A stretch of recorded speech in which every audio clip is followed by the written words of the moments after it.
Tene vayajamishwaram iti samvrita sambhara purushavayaveram tameva purusham yagya tene vayajamishwaram iti samvrita sambhara purushavayaveraham tameva purusham yagyam tene vayajamishwaram iti samvrita sambhara purushavayaveraham tameva purusham yagyam tene vayajamishwaram. Please repeat word for word. Iti, thus. Sambrita, executed. Sambharaha, equipped myself well. Purusha, the personality of Godhead. Avayave, by the parts and parcels. Aham, I. Tameva, unto me, unto him. Purusham, the personality of Godhead. Yagyam, the enjoyer of all sacrifices. Tena eva, by all those. Ayajam, worshipped. Ishvaram, the supreme controller. Translation and purport by His Divine Grace A.C. Bhaktivedanta Swami Srila Prabhupada Ki Jai. Translation. Thus I created the ingredients and paraphernalia for offering sacrifice out of the parts of the body of the Supreme Lord, the enjoyer of this sacrifice, and I performed this sacrifice to satisfy the Lord. Purport. People in general are always anxious to have peace of mind or peace in the world, but they do not know how to achieve such a standard of peace in the world. Such peace in the world is obtainable by performances of sacrifices and practice of austerity. In the Bhagavad Gita, the following prescription is recommended. Bhoktaram yagya tapasam sarvaloka maheshwaram suridam sarva bhutanam yanatma mam shantim richati. The karma yogis know that the Supreme Lord is the factual enjoyer and maintainer of all sacrifices and of the austere life. They also know that the Lord is the ultimate proprietor of all the planets and is the factual friend of all living entities. Such knowledge gradually converts the karma yogis into pure devotees of the Lord through the association of unalloyed devotees, and thus they are able to be liberated from material bondage. Brahma, the original living being within the material world, taught us the way of sacrifice. The word sacrifice suggests dedication of one's own interests for satisfaction of a second person. That is the way of all activities. Every man is engaged in sacrificing his interests for others, either in the form of family, society, community, country, or the entire human society. But perfection of such sacrifices is attained when they are performed for the sake of the Supreme Person, the Lord. Because the Lord is the proprietor of everything, because the Lord is the friend of all living creatures, and because He is the maintainer of the performer of sacrifice, as well as the supplier of the ingredients of sacrifices. It is He only, and no one else, who should be satisfied by all sacrifices. The whole world is engaged in sacrificing energy for advancement of learning, social upliftment, economic development, and plans for the total improvement of the human society, or improvement of the human condition. But no one is interested in sacrificing for the sake of the Lord.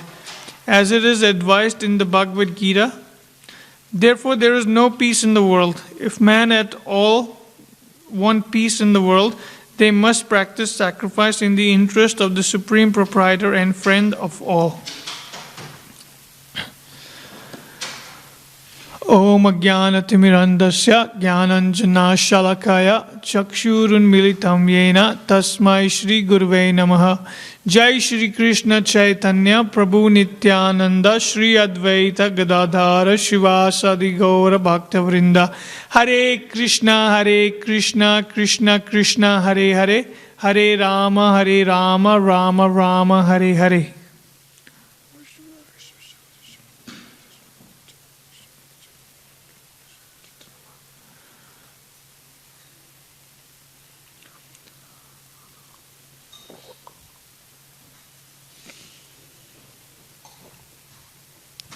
Hare Krishna. Hare Krishna.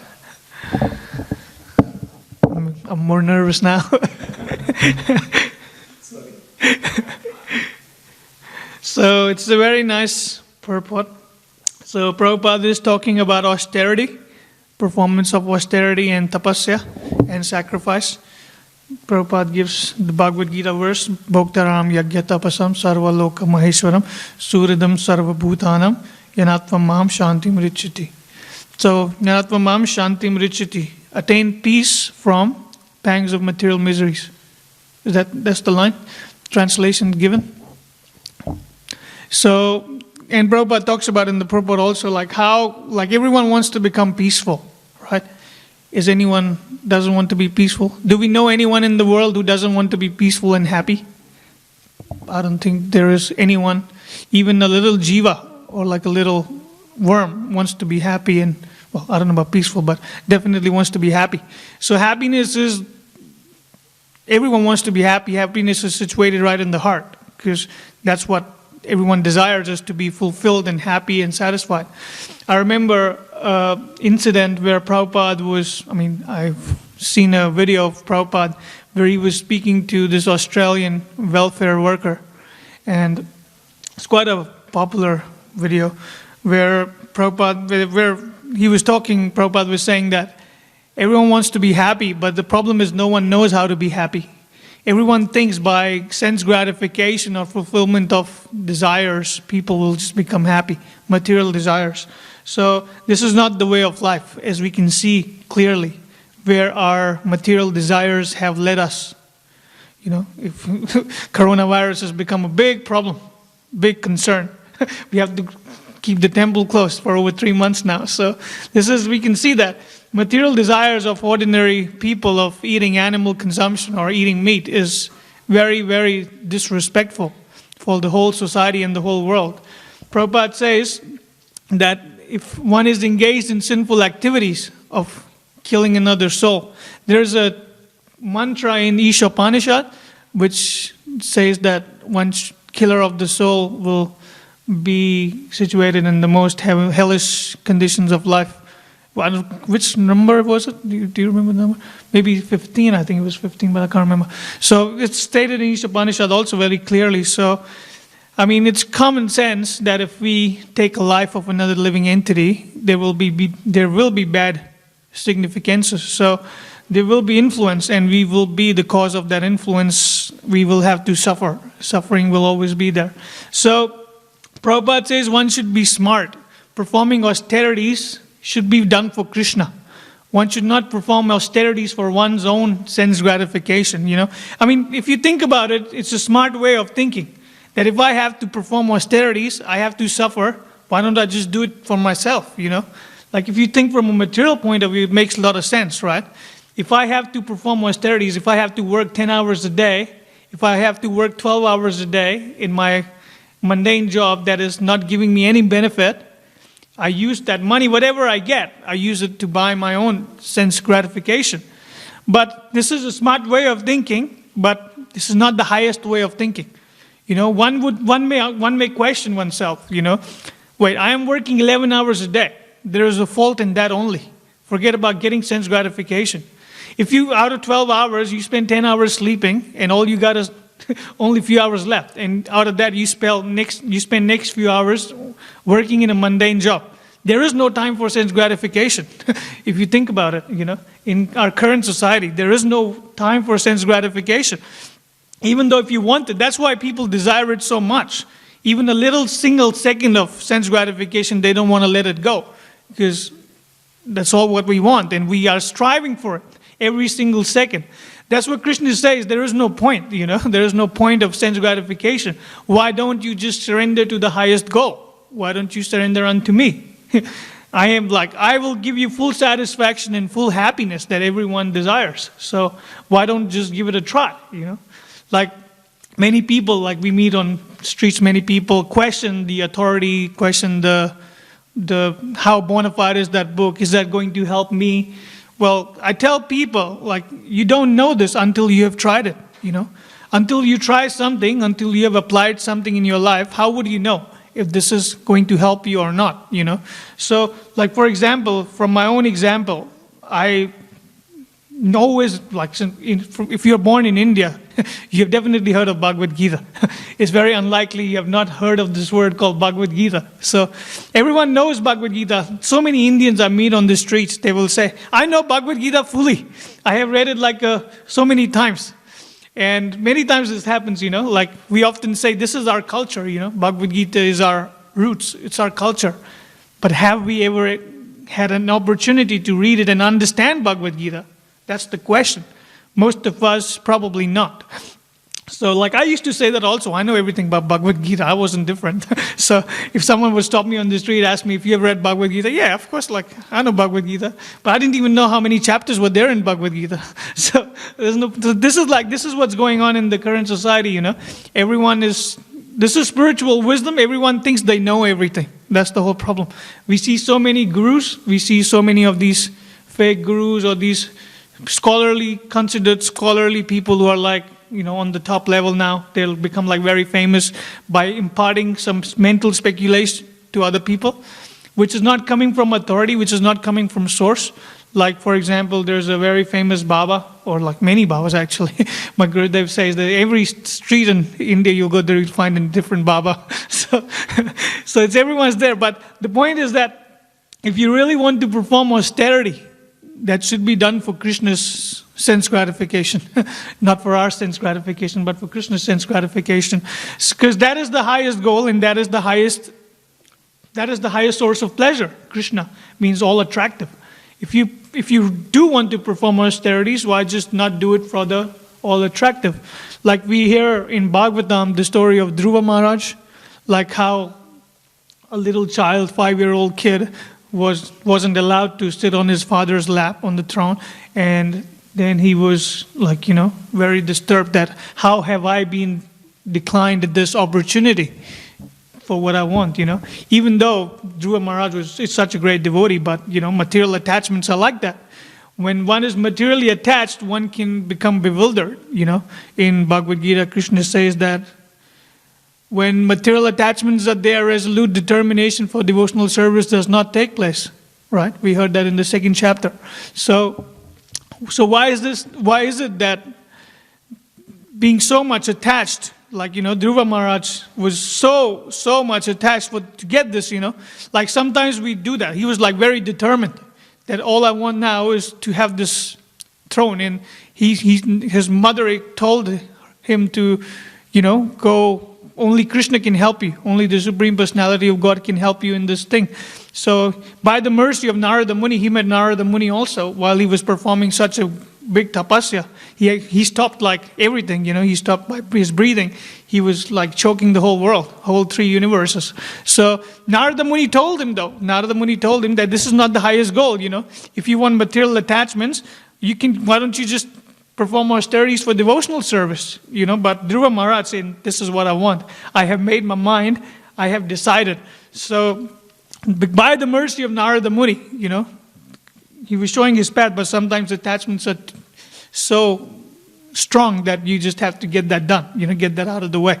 So, and then after he performed, like he spent 6 months or something. In 6 months, he was able to stop the whole world of 3 universes, like we're choking, and then Krishna finally came, appeared in front of him, and just by looking at Krishna, All his material desires were gone. He was self-realized just by getting the darshan of Krishna that this is what have I been doing?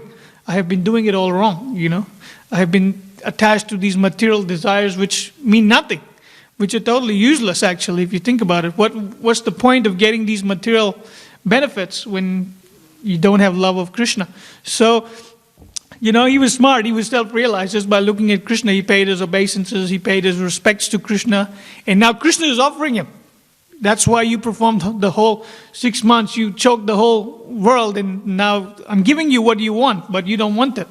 Dhruva Maharaj said, because now I know this is not the highest goal. What's the point of getting a throne when I can have the best thing and the most precious thing in the world, the devotional service for Lord Krishna? So that pleases Krishna, right? When he sees the devotee being surrendered, fully surrendered. So we should try and learn from this pastimes of Dhruva Maharaj that, even though sometimes it may seem that we need these material possessions, they will make us stronger. They will make us better. They will make us in a better situation that we can be. So, but this is not going to give you devotional service. So Krishna Prabhupada says that karma yoga is a good start for a new practicing devotee. Whatever we have, we should try to engage it in Krishna's service. And ultimately, with the process of purification, we will be able to purify the heart, and we will be able to achieve pure devotional service, which is quite difficult to achieve, as we can probably tell from our own experiences.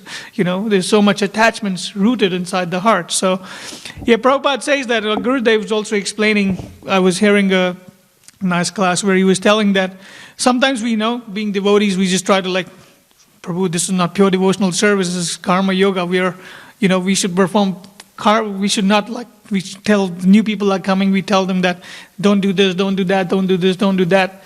Gurudev says just let them come and use whatever they have, engage it in Krishna's service. For example, for my own example, I like to speak, I like to talk, If devotees, first thing they would tell me is, please don't speak, you're not allowed to speak inside so much. I would probably go, I wouldn't even come back. So, but devotees were smart. They know how to use it, So they saw me that, oh, this guy likes to speak. Put him on book distribution.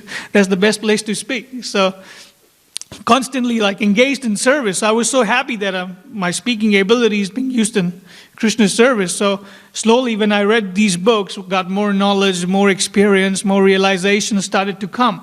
And then little by little, I realized what is the point, pure devotional service is the goal. We may have our strengths, but we can use it in Krishna's service. That is also pure devotional service. So, Prabhupada was expert in engaging everything in Krishna's service. I remember I was reading this beautiful pastime of Prabhupada where I think it was in Australia somewhere, but I don't remember who the person was. So one devotee was taking initiation from Prabhupada.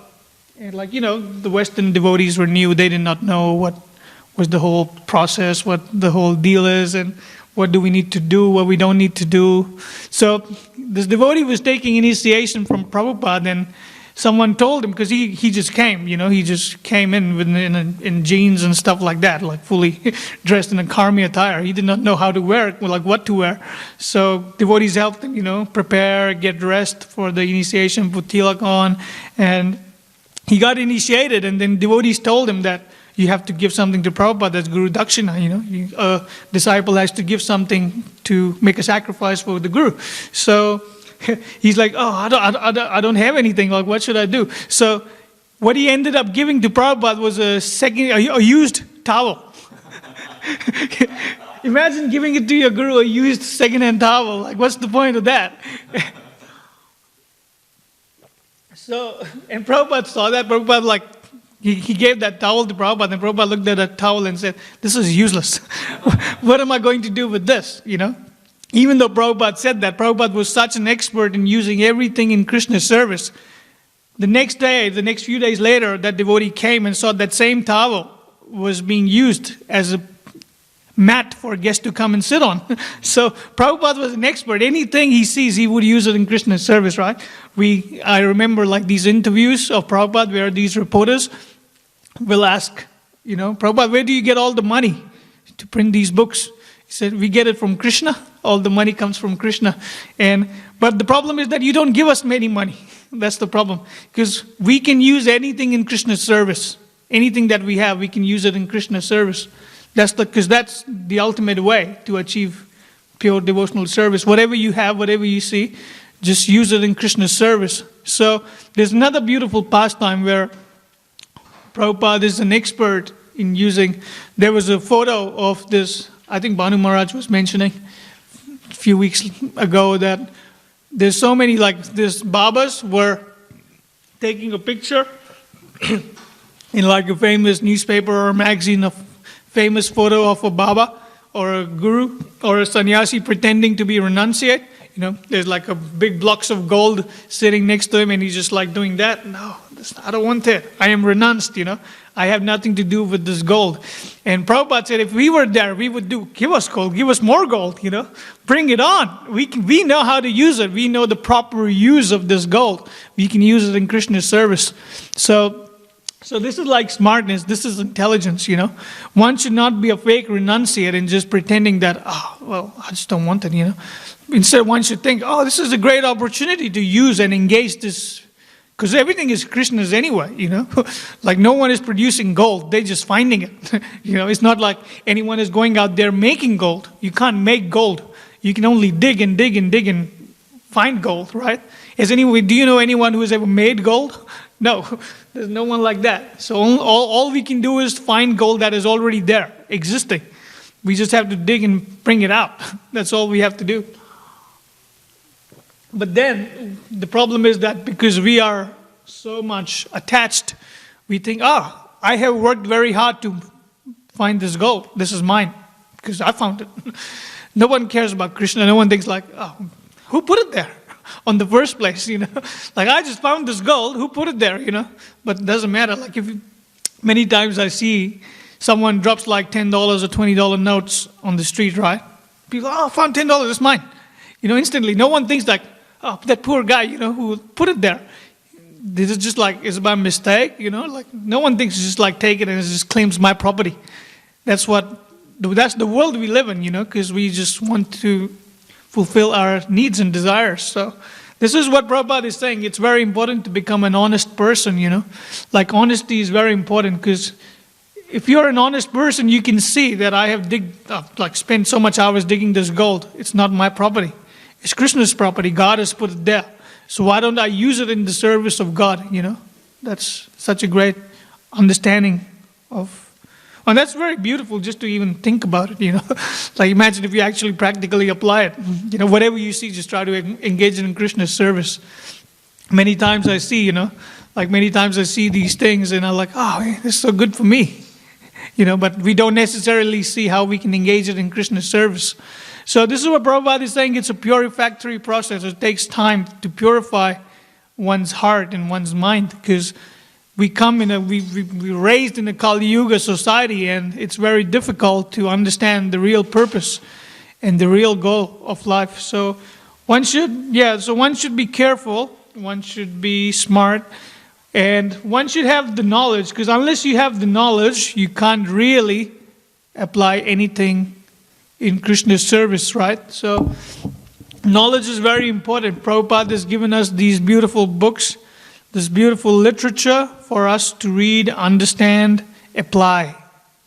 I try to focus on the point of application, because many times we read these books, and sometimes I met devotees that question the authority, question is it like a really bona fide is it like something's just like sometimes it may seem fictional, but that's not true. This is history. This is like, you can actually learn and apply the principles in your own practical life. That's why Bhagavad Gita is so popular, right? What makes Bhagavad Gita one of the greatest spiritual wisdom in the world? Because it's not jnana only, it's vijnana also.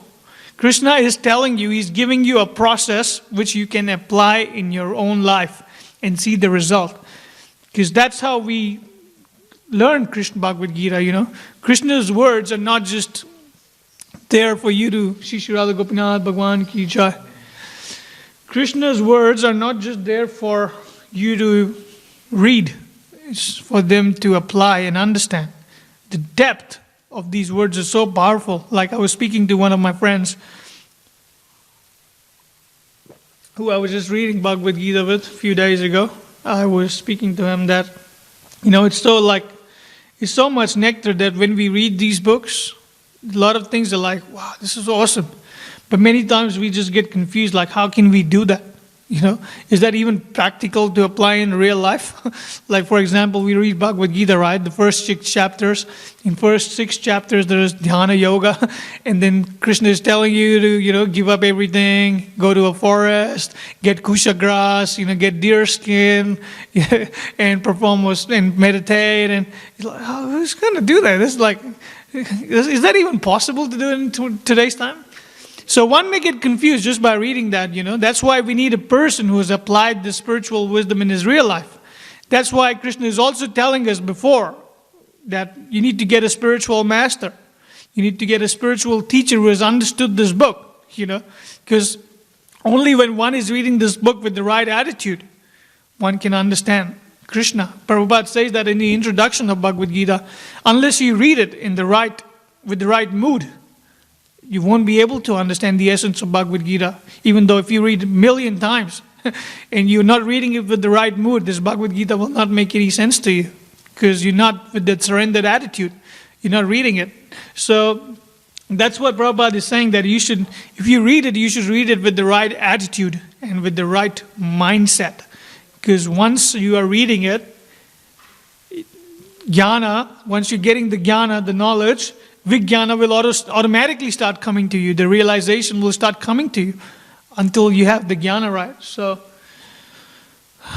going a little bit too fast today. Slow down a little. So, there's another beautiful point that I was thinking about when I was reading this purport.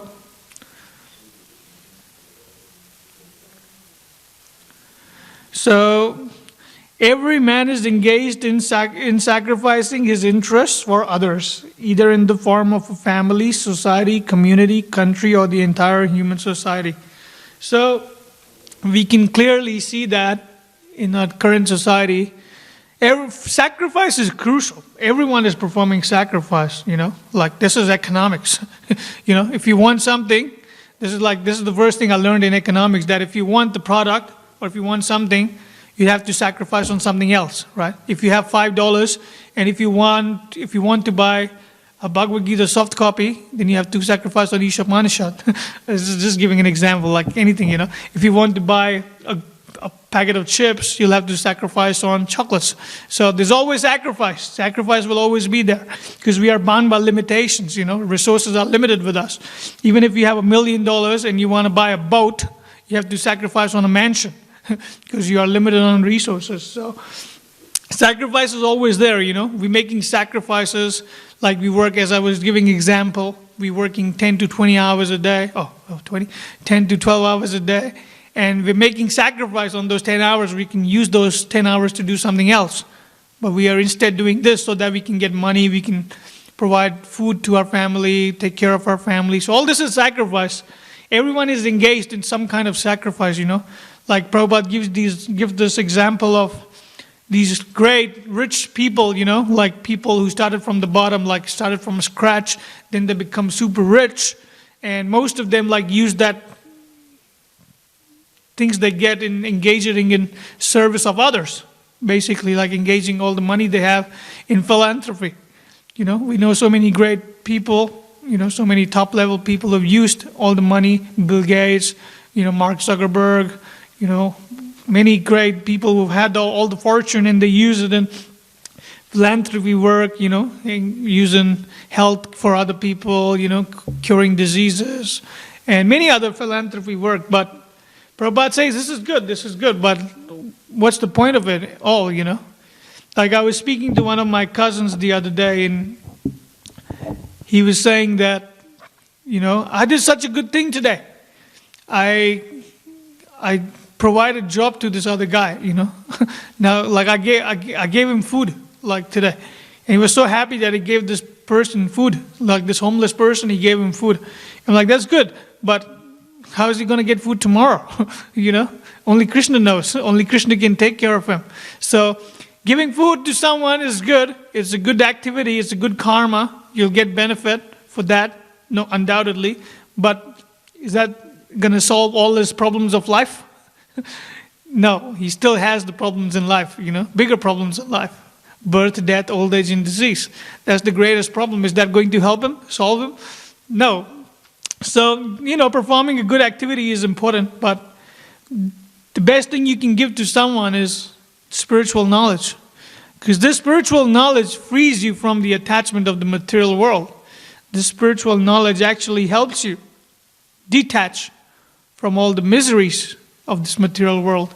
So that is why spiritual knowledge can only be understood in the association of devotees, You can try to read it like for a few years, it won't be any practical application to it unless you are performing devotional service in the association of the devotees. I often force on this point because I have had experience where I've had to be without the association of devotees. And I know it's very difficult to perform spiritual life if you're not taking time to associate with devotees, So this is like we should all try to remember, and we should all try to take time and practice in the association of devotees. So is there any questions, comments, corrections? Ishwar Prabhu? Then we can discuss on that, or we can maybe speak a little more and then finish the class.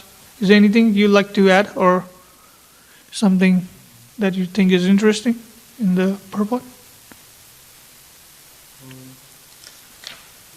Just, I don't know, if you want to talk a bit more on, like, what to tell people, why they should sacrifice for Krishna. Sure, it's a good point actually. Why should we sacrifice for Krishna? Why should we not sacrifice for Krishna? That's the first thing you should ask. Someone asking you, why should I sacrifice all my possessions, all my property for Krishna, everything I have, why should I do it for Krishna? Well, why should you not do it for Krishna? If Krishna is the supreme person, He's the ultimate truth, He's the absolute reality, ultimate reality, the absolute truth, why should you not engage in service of that person, Like one must question, one must think. So many people will think like that, but just like you can give an example, Prabhupada uses this example. It's like you have water. How you don't water the leaves separately, the branches separately in a tree. You water the root, right? And then everything is nourished by itself if you water the root. So then Krishna is the root of this whole material, this material and spiritual creation, right? That's what Krishna says. What's the verse? You remember the verse in Bhagavad Gita where Krishna says, I am the root of all material and spiritual creations. Aham sarvasya prabhavo. So I am the root. So watering the roots is intelligence. If you water the root, everything is nourished itself. So why? Even Krishna gives an example in his Govardhan Leela. It's like a beautiful pastime where Nanda Maharaj saying we should perform austerities for demigods, These sacrifices are to please the demigods so we can get the rain, to please Indra. But Krishna stops them and says, no, there's no point. That's his duty. He's doing his duty. You don't have to perform austerity for Indra. Just perform austerity for the Supreme Lord, or just perform austerity for Govardhan Hill, who's providing you everything. So then Indra gets very upset, very displeased. How has this little boy, he's taken all my sacrifice, right? Has anyone ever had that experience when they had something taken away from them that they really, that they truly are attached to?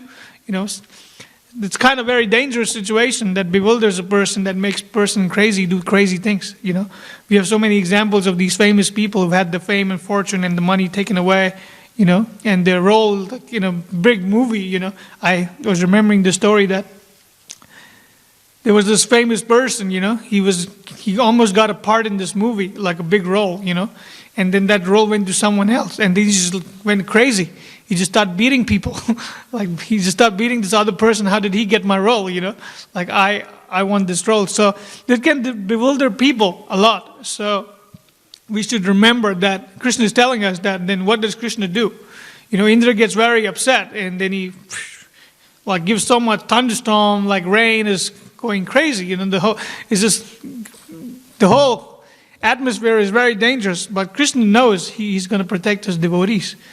So that's why Krishna is here. That's why Krishna appears in this world, to give shelter to the devotees and to destroy the demons. So Krishna, what he does, he just lifts the Govardhan hill in his little pinky finger, and for days, he had it on his finger, and Indra finally realizes that. Indra finally understands that, what am I doing, He's the Supreme Lord right there. So he instead comes and performs austerities to please Krishna. So, that's common sense right there, Like a great demigod, is performing austerities to please Krishna. We have Brahma. Prabhupada says here that the Brahma, the original living being within the material world, taught us the way of sacrifice. Brahma, like when Brahma was born, when he came out of the navel in the lotus flower, he was looking, what's going on? Why am I here? What am I doing? Then he offered prayers. When he finally found out, he went down the stem, tried to climb down the stem of the lotus flower, but couldn't find the source. Then he came back, and he was just meditated on the Supreme Lord. Please help me. I need guidance, Then Krishna came, then he performed austerities. He performed sacrifices for Krishna. And Krishna was very pleased. That's why he gave knowledge and imparted knowledge within the heart of Brahma. Does that make sense? So this is what we should know, Knowledge is the key. Just by reading these books, Prabhupada says, there's another actually beautiful point, that we should not concoct austerities, Prabhupada gives a clear example that there is already austerities in the world. Why concoct? Why make it even more difficult? For us, austerities is enough. We following the four regs, and this is enough austerities. If we follow what Prabhupada has given us properly, that's enough for us. We don't need to go outside that. Like I remember a pastime where this devotee, he was chanting his rounds in the morning. He was sitting outside somewhere, outside the house or the temple, and Prabhupada was about to go for the morning walk with his disciples. And I think it was Shyam Sundar Prabhu, but I can't remember the name. I'm very bad with names. So this devotee saw that Prabhupada is going for the morning walk, and I'll get his association. So he ran, towards Prabhupada to join Prabhupada and his disciples for the morning walk. And in the rush, he did not wear his slippers or his flip-flops or whatever, like his shoes. He forgot his shoes, and he just was walking barefoot. And then Prabhupada saw that after some time. Prabhupada saw that. He's like, where are your shoes? Why you don't have shoes on? And then he, being smart, he said, Prabhupada, when I'm with you, I don't feel pain. And Prabhupada chastised him heavily. Prabhupada says, this is not very smart. This is not very intelligent. There's already too much austerity in the world. Why create your own austerity for no reason, This is like stupid austerity. This is not the right austerity. If you want to perform austerity, just do it for Krishna. By not doing this false austerities, like by running around barefoot. That's just stupid, Sometimes we don't realize that there is a difference between being stupid and performing austerity. We think sometimes performing austerity may be, we're doing something, sacrifice, but actually we may just be disturbing others or ourselves. Does it make sense? Sometimes it happens to us. We think that we are performing austerities, but instead we are just disturbing others, and ourselves. So that's why we need guidance of spiritual leaders. That's why we need guidance of our spiritual master and teachers and the senior devotees who know, okay, what's the right course of action. That's why we will hear that actually in the next purport, that the first created beings were in the form, who were the first created living entities by Brahma. They were rishis, munis in the form of Angira, Narada Muni, all these great, Vashishta, all these great sages were there, the first created living beings. Why? So that one can take the knowledge, one can take their experience, and one can understand what is the right course of action in life. So does it make sense to question? All right, so I think we'll just stop here. Thank you for your kind attention. Kantra Srimad Bhagavatam ki jai, Srila Prabhupada ki jai, Nitai Gaur Premanandi.